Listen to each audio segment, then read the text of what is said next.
देखो नशेड़ी पति दा कारनामा। मार करके बहुत दुखी हैं, आंसू नहीं आएंगे और क्या। नशे दी पूर्ति लई पत्नी दे कट के बेचे वाल। पैसे के लिए लोग कुछ भी, जनानी ने भी इसको भी कह रहा मैं दे दूंगा, दे भी दिया तो मैं कहा नहीं, अपने बच्चों को मैं अपने पास रखूंगा। मैं लड़के लड़ी हूँ। पत्नी समेत दो मासूम बच्चों नूं घरों कड्ढिया बाहर। सिलेंडर सब जो भी भांडे टिंडे हैं, गैस गूस सब बेच दी कुछ। देखो किवें सड़कां ते रातां कट्टण लई होए मजबूर। कि बहना भी रोन लगती है, पुत्र इसका खैरा छोड़ दे, तू कल्ली कमा। तो मैं कहा दीदी मैं इतने ठीक हूँ, वहाँ की भाषा नहीं समझ में आती गुजराती, इसलिए मैं यहाँ पे की। पत्नी ने प्रशासन तो मदद दी लाई गुहार।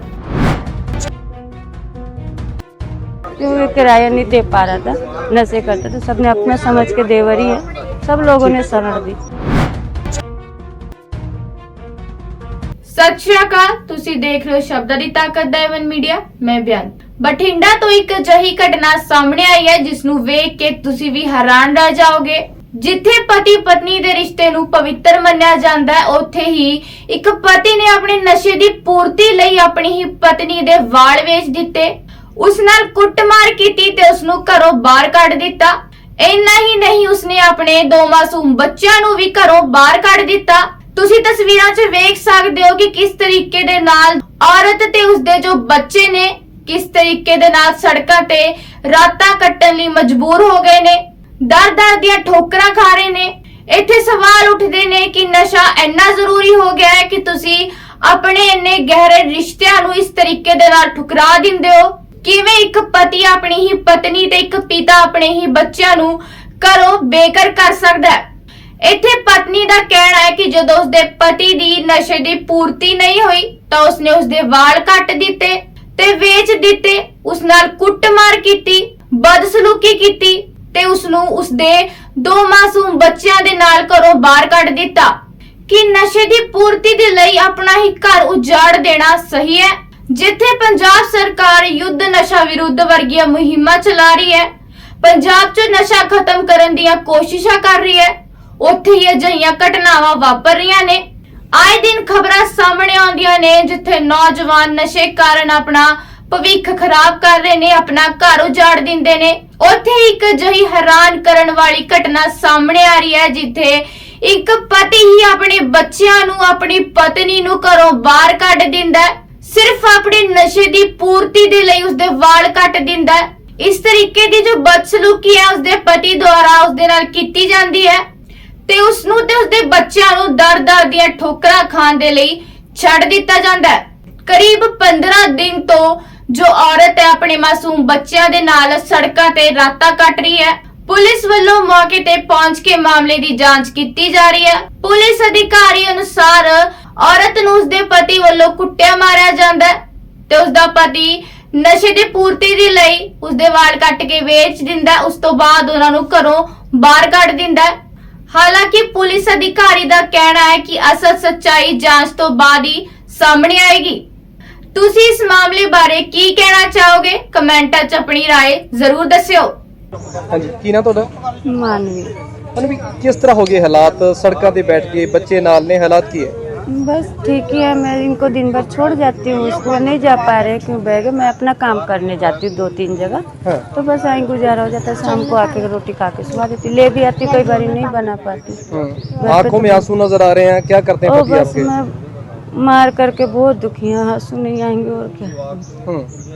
दर्द ही बहुत, कान में भी पीक पै गई है, रेसा पै गया, दवाई लेके खानी है जी सरकारी हॉस्पिटल। पिटाई करते हैं, क्या करते हैं घर में तुम्हारे साथ? हाँ अब तो नहीं मारते, क्यों मोहल्ले वालों ने और मकान मालिकिन अच्छी है तो कहती इस कुड़ी नू ना मारी चाहे खड़ा दे, जब से नहीं मारा।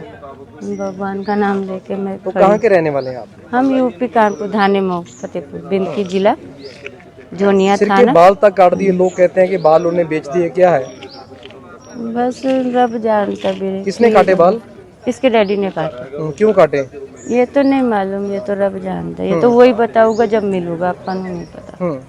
क्या सच्चाई है? ये कहते हैं कि उसमें नशा कर लिया उस बालों के पैसों का। वो तो सही है, वो तो सही बोल रहे हैं, जब आंखों से ही देखा, मैं खुद देखा, तो यही करा होगा पैसे के लिए। लोग कुछ भी, जनानी ने भी इसको भी कह रहा मैं दे दूंगा, दे भी दिया, तो मैं कहा नहीं, अपने बच्चों को मैं अपने पास रखूंगा। मैं लड़के लड़ी हूँ, सबसे लड़ी हूँ, इनको अपने पास। सामान तक बेच दिया घर का? हाँ जी, सिलेंडर सब, जो भी भांडे टिंडे हैं, गैस गूस सब बेच दी, कुछ भी नहीं है। थोड़े बहुत मैंने लुको रखे, लड़के मार खा के लड़ी हूँ, नहीं बेचना मेरा वो बचा। कितनी बड़ी चोटी थी आपकी पहले? कितनी बड़ी थी? काफी कमर से नीचे तक आते थे। क्या लगता है कितने में बेचे होंगे उन्होंने नशे के लिए? पता नहीं जी, क्या लगा तो भगवान। क्या क्या मांग क्या करते हो प्रशासन से आप?